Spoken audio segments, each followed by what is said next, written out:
Welcome to Dweller of the Dark. We are a channel honoring the yellowed and blackened bones of many prominent authors. We will be digging up several obscure, strange, and forgotten authors who influenced many of the great horror, science fiction, and fantasy writers today. Comment below if you like. If you have authors that you'd like to see recognized, list them in the comments or contact our author page. Authors, we want to give back to our fellow writers and fans with fresh blood. Promoting the next Shelley, Matheson, or Poe is sure to get a few of our horror masters out of their graves. Subscribe and become a follower and fan.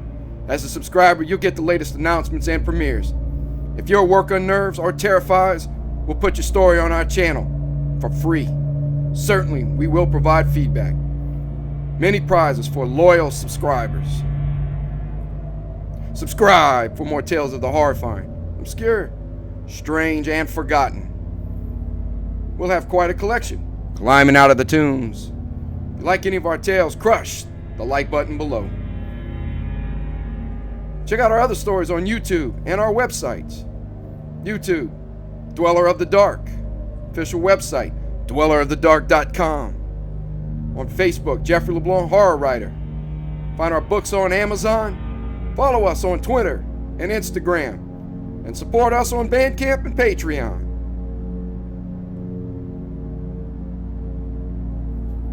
Children of horror. Ghost. March off to phantom wars in a dense fog. A man is found murdered in a haunted forest, possibly by the vengeful undead. And an accursed creature terrorizes a man alone in the darkness. As we introduce the horrific Ambrose Bierce. Ambrose Bierce was an American short story writer, journalist, poet, and Civil War veteran. A prolific and versatile writer, Bierce was regarded as one of the most influential journalists in the United States. He was also a pioneering writer of realist fiction. Bierce's acclaimed horror writing has been ranked alongside Edgar Allan Poe and H.P. Lovecraft. We'd have to agree. Just check out a truly heart-wrenching story, an occurrence at Owl Creek Bridge. It's the story of a soldier being hanged, having his life pass before his eyes. The story and the great Rod Serling movie haunted us for weeks after reviewing them. Strangely, Bierce's final days have gone on into their own literary mystery. In December 1913, Bierce traveled to Chihuahua, Mexico, to gain first-hand experience of the Mexican Revolution. Ambrose Bierce disappeared while traveling with rebel troops. He was never seen again.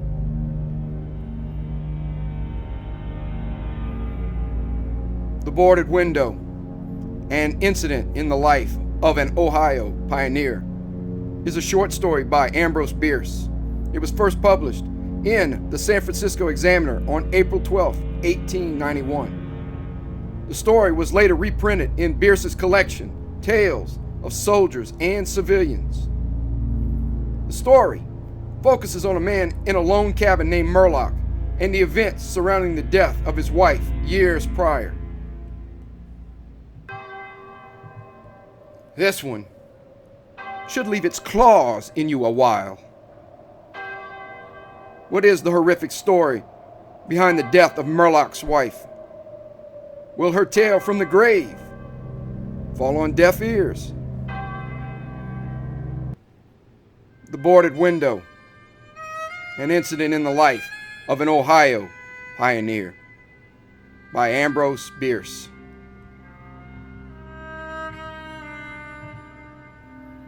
In 1830, only a few miles away from what is now the great city of Cincinnati, lay an immense and almost unbroken forest. The whole region was sparsely settled by people of the frontier, restless souls, who no sooner had hewn fairly habitable homes out of the wilderness and attained to that degree of prosperity which today we should call indigence, than impelled by some mysterious impulse of their nature, they abandoned all and pushed farther westward to encounter new perils and privations in the efforts to regain the meager comforts which they had voluntarily renounced. Many of them had already forsaken that region for the remoter settlements, but among those remaining was one who had been of those first arriving.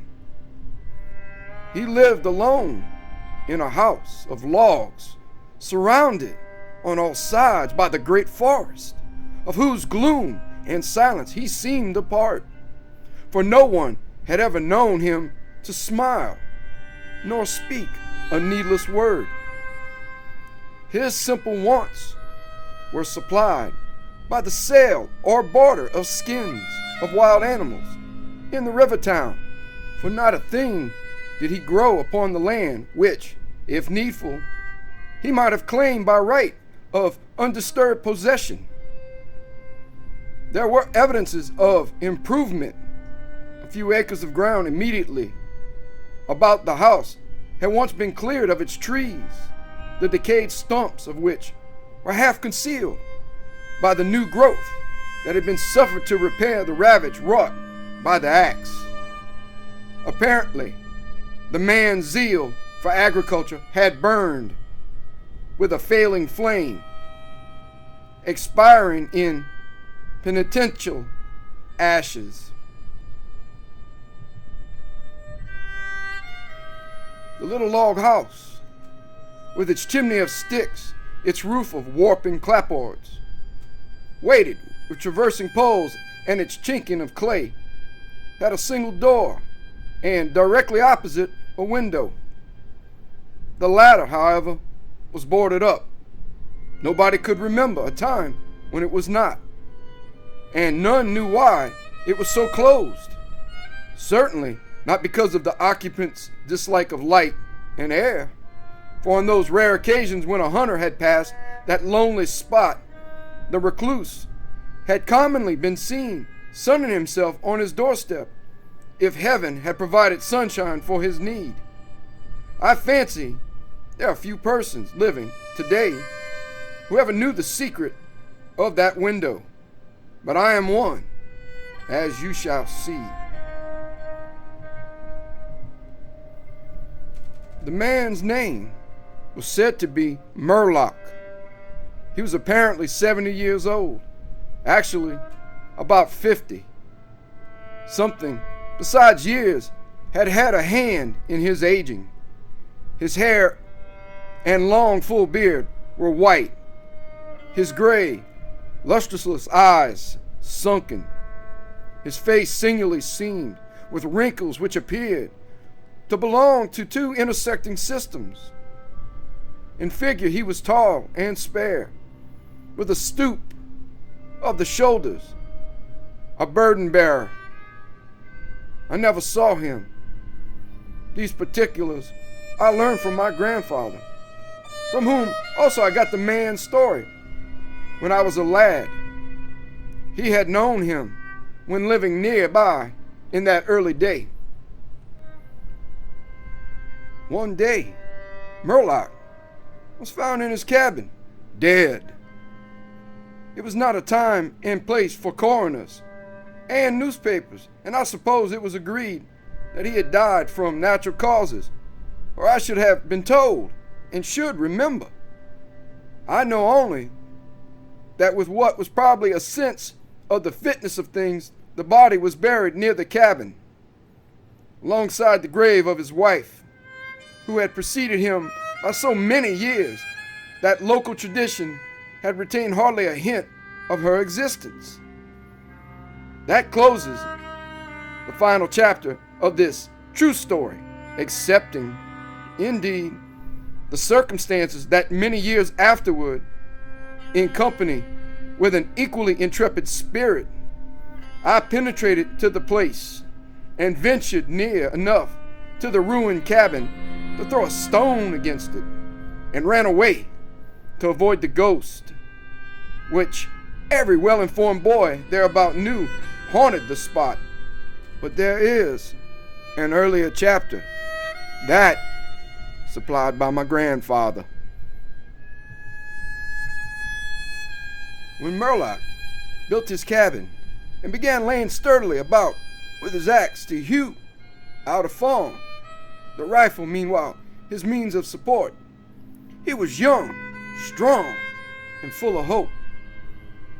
In that eastern country whence he came, he had married, as was the fashion, a young woman, and always worthy of his honest devotion, who shared the dangers and privations of his lot with a willing spirit and light heart. There is no known record of her name. Of her charms of mind and person, tradition is silent, and the doubter is at liberty to entertain his doubt. But God forbid that I should share it. Of their affection and happiness, there is abundant assurance in every added day of the man's widowed life. For what but the magnetism of a blessed memory could have chained that venturesome spirit to a lot like that?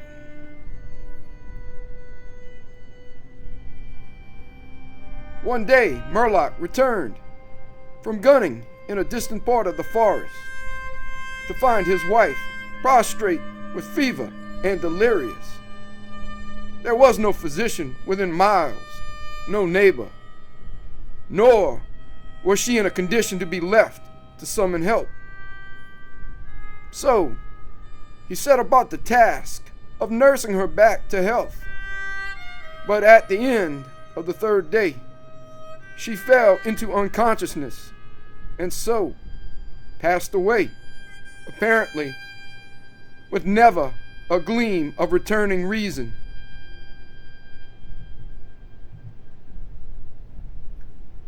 From what we know of a nature like his, we may venture to sketch in some of the details of the outline picture drawn by my grandfather.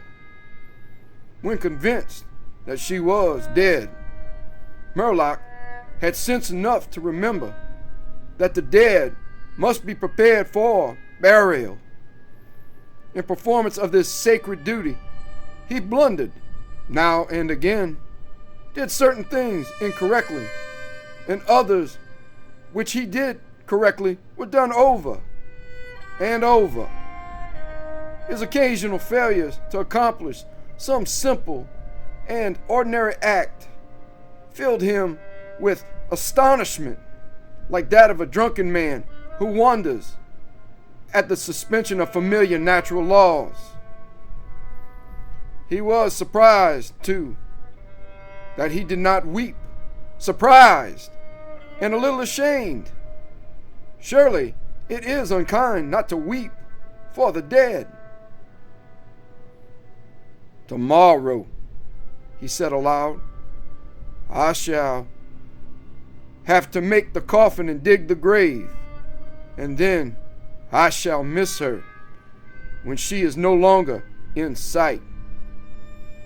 But now she is dead, of course, but it is all right. It must be all right, somehow.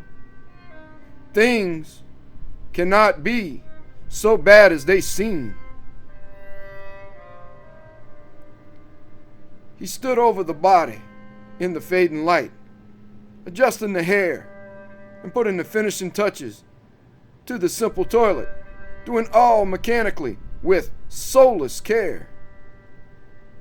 And still through his consciousness ran an undersense of conviction that all was right, that he should have her again as before, and everything explained. He had no experience in grief. His capacity had not been enlarged by use. His heart could not contain it all. nor his imagination rightly conceive it. He did not know he was so hard struck that knowledge would come later and never go. Grief is an artist of powers as various as the instruments upon which he plays his dirges for the dead, evoking from some the sharpest, shrillest notes, from others the low, grave chords that throb recurrent like the slow beating of a distant drum. Some natures it startles, some it stupefies. To one it comes like the stroke of an arrow, stinging all the sensibilities to a keener life. To another as the blow of a bludgeon, which in crushing benumbs. We may conceive Murloc to have been that way affected, for, and here we are upon surer ground than that of conjecture. No sooner had he finished his pious work than, sinking into a chair by the side of the table upon which the body lay, and noting how white the profile showed in the deepening gloom, he laid his arms upon the table's edge and dropped his face into them, tearless yet, and unutterably weary. At that moment came in through the open window a long, wailing sound like the cry of a lost child in the far deeps of the darkening woods. But the man did not move. Again, and nearer than before, sounded that unearthly cry upon his failing sense. Perhaps it was a wild beast. Perhaps it was a dream. For Murloc was asleep. Some hours later, as it afterward appeared, this unfaithful watcher awoke, and lifting his head from his arms, intently listened. He knew not why. There, in the black darkness, by the side of the dead, recalling all without a shock, he strained his eyes to see. He knew not what. His senses were all alert. His breath was suspended. His blood had stilled its tides as if to assist the silence. Who, what, had waked him, and where was it? Suddenly, the table shook beneath his arms, and at the same moment he heard, or fancied that he heard, a light, soft step, another. Sounds as of bare feet upon the floor. He was terrified beyond the power to cry out or move. Perforce he waited there, in the darkness, through seeming centuries of such dread as one may know yet live to tell. He tried vainly to speak the dead woman's name, vainly to stretch forth his hand across the table to learn if she were there. His throat was powerless. His arms and hands were like lead. Then occurred something most frightful. Some heavy body seemed hurled against the table with an impetus that pushed it against his breast so sharply as nearly to overthrow him. And at the same instant, he heard and felt the fall of something upon the floor with so violent a thump that the whole house was shaken by the impact. A scuffling ensued, and a confusion of sounds impossible to describe. Murloc had risen to his feet. Fear had, by excess, forfeited control of his faculties. He flung his hands upon the table. Nothing was there.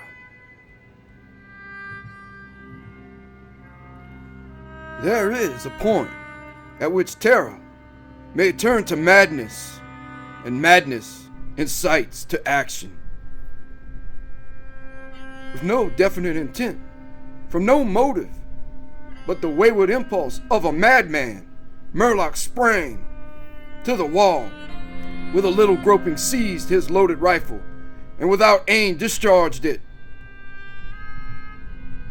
By the flash, which lit up the room with a vivid illumination, he saw an enormous panther dragging the dead woman toward the window, its teeth fixed in her throat. Then there were darkness, blacker than before, and silence. And when he returned to consciousness, the sun was high, and the wood vocal with songs of birds.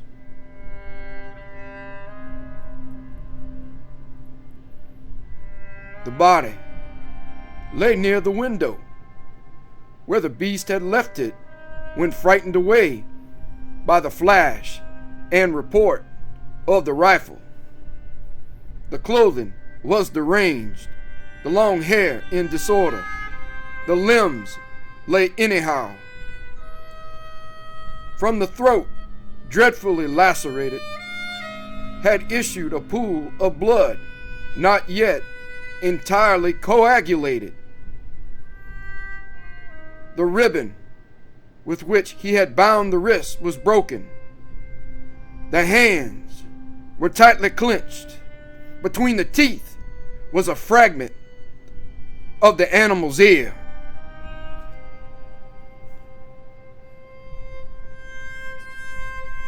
Thank you for listening. Have a great night.